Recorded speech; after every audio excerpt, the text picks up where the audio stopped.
ይስጥልኝ ክቡራን ተመልካቾቻችን ከኢሳት ነጻ የህዝብ ሚዲያ የሰዓቱ ዜናዎች ተጀምረዋል። ከሰዓቱ ዜናዎች ጋር ትዕግስት ተስፋዬ ነኝ። አብራችሁን ሁኑ።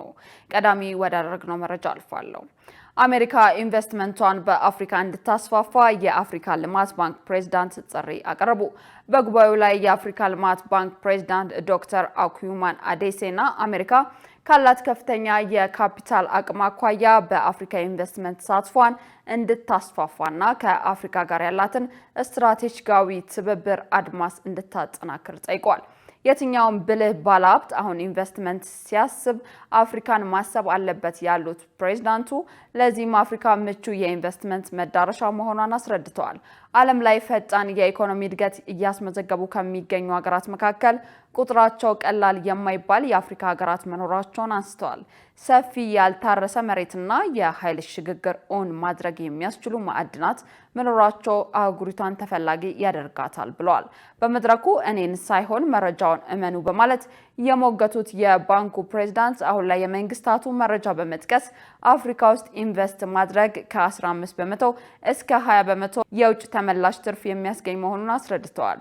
በጉባኤው ላይ ፕሬዝዳንቱ በአፍሪካ በኢኮኖሚ መስክ ላበረከቱት የአመራርነት ሚና እውቅና ተሰጥቷቸዋል። እውቅናው የባንኩ ፕሬዝዳንት ዶክተር አኩዩማን አዴሴና ላለፉት 10 ዓመታት የመሩት አህጉራዊ የፖሊሲ ባንክ በሚሊዮን የሚቆጠሩ ዜጎች የኑሮ ሁኔታ እንዲሻሻልና የአህጉሪቷን ልማት እንዲፋጠን ያበረከቱትን የአመራርነት ሚና ከግምት ያስገባ ስለመሆኑ መጠቀሱን ኢዜአ ከስፍራው ዘግቧል።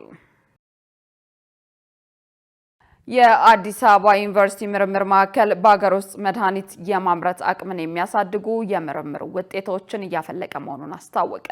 በሲዲቲ አፍሪካ ማዕከል ድራጎ ዲቨሎፕመንት ቡድን መሪ ዶክተር በለጠ አደፍርስ ለኢዜአ እንደተናገሩት ማዕከሉ መድኃኒትን በሀገር ውስጥ የማምረት አቅምን ለማሳደግ የሚደረጉ ጥረቶችን በምርምር እየደገፈ ይገኛል። ሲዲቲ አፍሪካ በአዲስ አበባ ዩኒቨርሲቲ ውስጥ የሚገኝ የምርምር ማዕከል ሲሆን የሕክምና ንጥረ ነገሮችን በምርምር ማውጣት የተቋቋመበት ዋና ዓላማ መሆኑን አስረድቷል።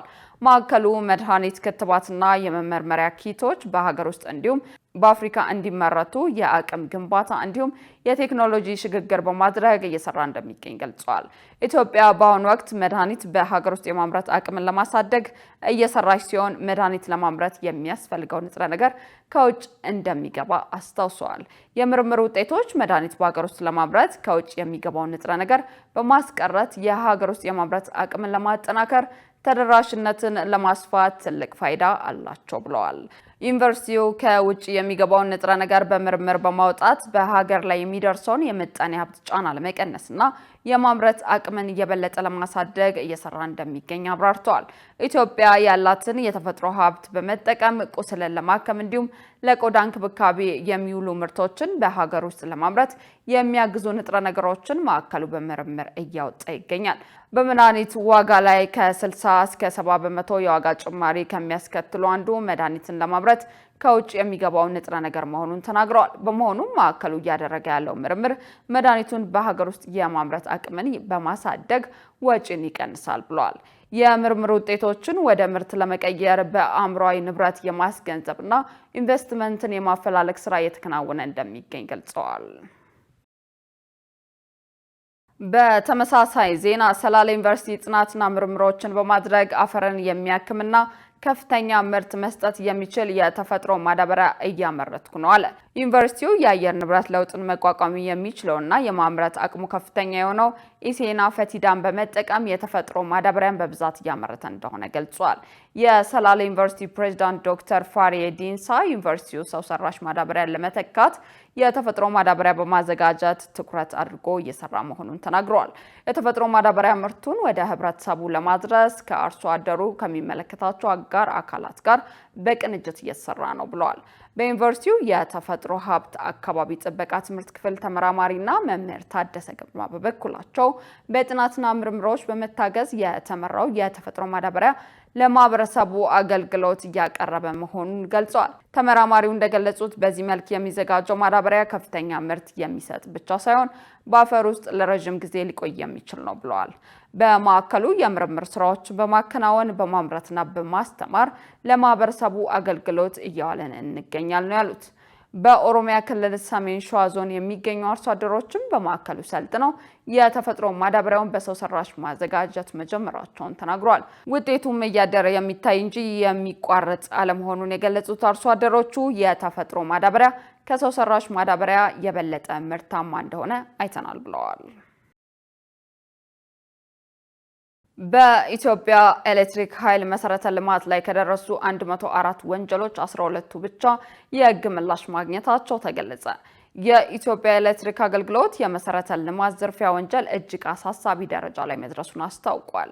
በ2017 የበጀት ዓመት በአዲስ አበባና በሸገር ከተሞች በኤሌክትሪክ መሰረተ ልማት ላይ ከተፈጸሙ 104 ወንጀሎች ውስጥ የሕግ ውሳኔ ያገኙት 12ቱ ብቻ መሆናቸውን በቅርቡ በተካሄደ ከፍተኛ የአመራሮች ምክክር መድረክ ላይ በቀረበ መረጃ ተመላክቷል። በመድረኩ የአገልግሎቱ የፌዴራል ጠቅላይ አቃቤ ሕግ፣ የፌዴራል ፖሊስ እንዲሁም ከፍተኛ የጸጥታና የፍትህ ተቋማት አመራሮች የተገኙ ሲሆን የመሰረተ ልማቶችን ደህንነት የማረጋገጥ የኃይል ስርቆትን የመዋጋትና ከንብረት ጋር በተያያዘ ወንጀሎች ተጠያቂነት የማስፈን ስትራቴጂዎችን በመቅረጽ ላይ ትኩረት መደረጉ በውይይቱ ተነስቷል። የተቋሙ የኤሌክትሪክ መሰረተ ልማት አስተዳደር ስራ አስፈጻሚ የሆኑት ገበያው ሊካሳ የእነዚህ ወንጀሎች ቁጥር በከፍተኛ ፍጥነት እየጨመረ መሆኑን ገልጿል። እነዚህ ወንጀሎች የአገልግሎቱ አስተማማኝ የኤሌክትሪክ አቅርቦት ለማስፋፋት የሚደረገውን ጥረት ከማደናቀፋቸው ባሻገር የሕዝብን ደህንነት አደጋ ላይ የሚጥሉና የሀገርን ልማት የሚያደናቅፉ መሆናቸውን አጽንኦት ሰጥተዋል። የጸጥታና የፍትህ አካላት እነዚህ ወንጀሎች በመከላከልና ወንጀለኞቹ ተገቢውን ቅጣት እንዲያገኙ በማድረግ ረገድ ጥረታቸውን እንዲያጠናክሩ ማሳሰባቸውን የካፒታል ጋዜጣ ዘገባ ያሳያል። ባለፉት ጊዜያት ከ61 ሺህ በላይ የቀድሞ ታጣቂዎች የታድሶ ስልጠና ወስደው ወደ ህብረተሰቡ መቀላቀላቸውን ብሔራዊ ታድሶ ኮሚሽን ገለጸ። ኮሚሽኑ ከስዊድን መንግስት ጋር በመተባበር ከትግራይ፣ ከኦሮሚያ፣ ከአማራ፣ ከአፋርና ከቤንሻንጉል ጉሙዝ ክልሎች የተውጣጡ የባለድርሻ አካላት የአሰልጣኞች ስልጠና በአዲስ አበባ መስጠት ጀምሯል። ስልጠናው ታጣቂዎችን በመልሶ ማቋቋም፣ በኢንተርፕረነርሺፕ፣ በስራ ፈጠራ ዙሪያ የሚያተኩር ሲሆን ለ3 ተከታታይ ቀናት እንደሚቆይ ተጠቁሟል። በዚህ ወቅት መልእክት ያስተላለፉት የብሔራዊ ታድሶ ኮሚሽን ኮሚሽነር ተመስገን ጥላሁን ኮሚሽኑ የቀድሞ ታጣቂዎችን ወደ ማህበረሰቡ ከመቀላቀል አኳያ በርካታ ስራዎችን ሰርተዋል ብለዋል። የኮሚሽኑ ምክትል ኮሚሽነርና መከላከያን በመወከል ፕሮግራሙን በማስተባበር ላይ የሚገኙት ብርጋዴር ጀነራል ደርቤ መኩሪያ በበኩላቸው ኮሚሽኑ ስራውን ከጀመረ ጊዜ አንስቶ 61 ሺህ የቀድሞ ታጣቂዎችን የታድሶ ስልጠና እንዲወስዱ በማድረግ ወደ ማህበረሰቡ መቀላቀል መቻሉን ጠቁመዋል። በቀጣይ ጊዜያትም ሌሎች የቀድሞ ታጣቂዎችን ወደ ማህበረሰቡ የመቀላቀልና የማቋቋም ስራዎች እንደሚሰሩ ገልጸዋል።